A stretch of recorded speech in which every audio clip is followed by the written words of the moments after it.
O Livro dos Médiuns, ou Guia dos Médiuns e dos Evocadores. Obra de Allan Kardec.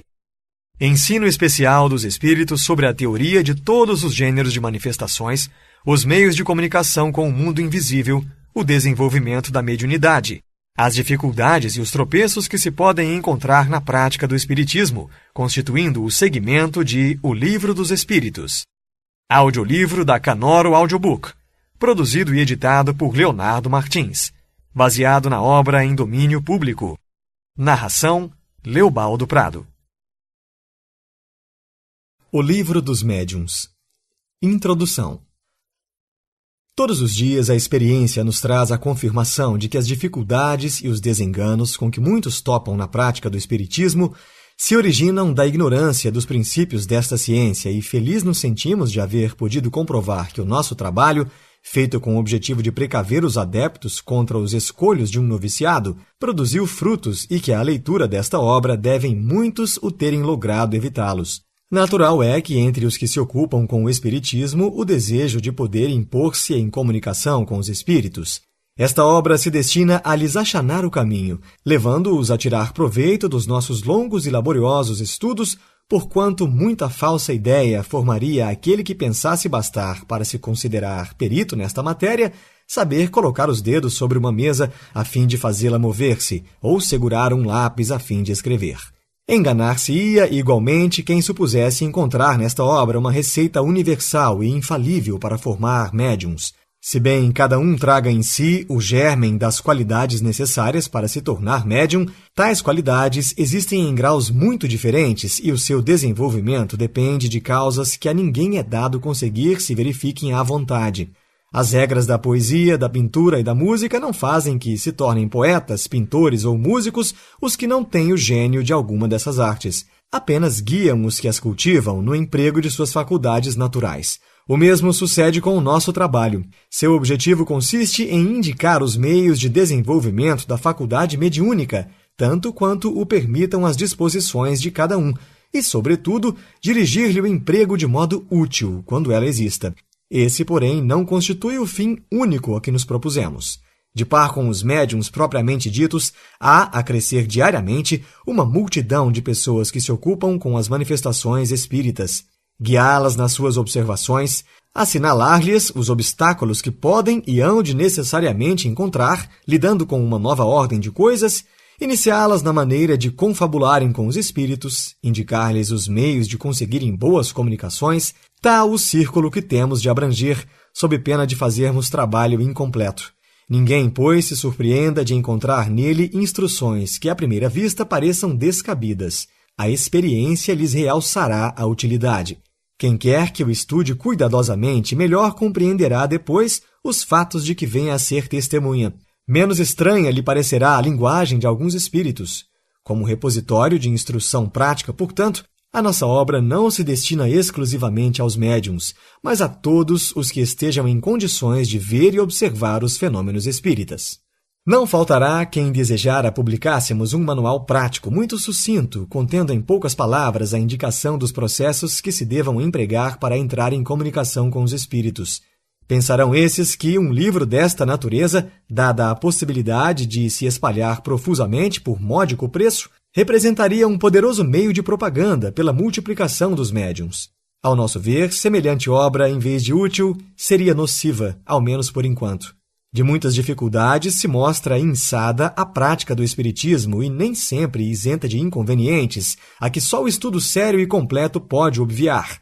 Fora, pois, de temer que uma indicação muito resumida animasse experiências levianamente tentadas, das quais viessem os experimentadores a arrepender-se.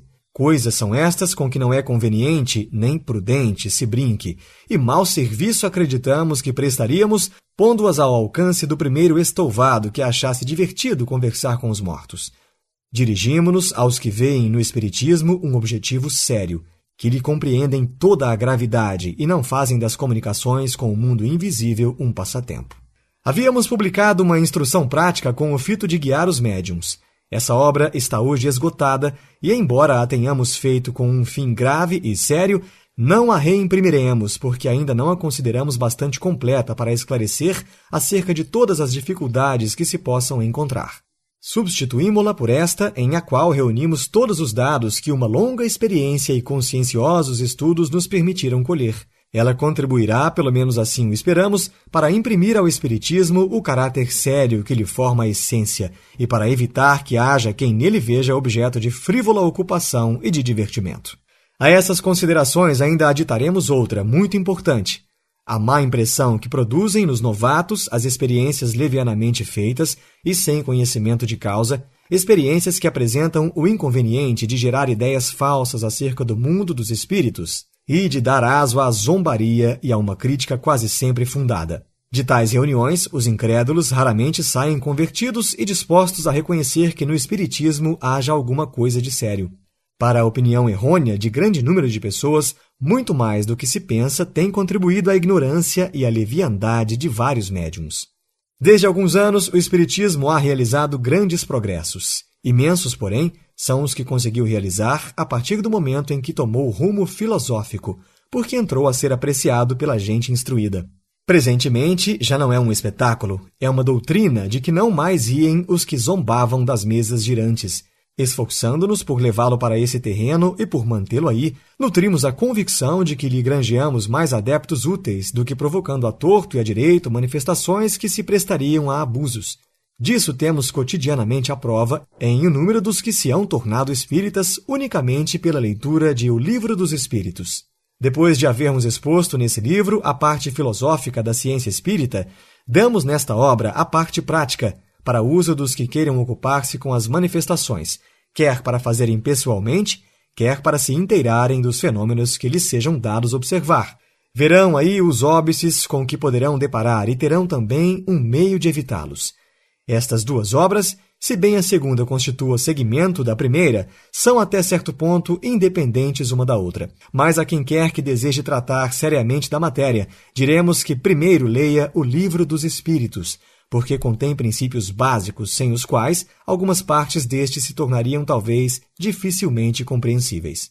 Importantes alterações para melhor foram introduzidas nesta segunda edição, muito mais completa do que a primeira. Acrescentando-lhe grande número de notas e instruções do maior interesse, os espíritos a corrigiram com particular cuidado. Como reviram tudo, aprovando-a ou modificando-a à sua vontade, pode dizer-se que ela é, em grande parte, obra deles, porquanto a intervenção que tiveram não se limitou aos artigos que trazem assinaturas. São poucos esses artigos porque apenas apusemos nomes quando isso nos pareceu necessário, para assinalar que algumas citações um tanto extensas provieram deles textualmente. A não ser assim, houvéramos de citá-los quase em todas as páginas, especialmente em seguida a todas as respostas dadas às perguntas que lhes foram feitas, o que se nos afigurou de nenhuma utilidade.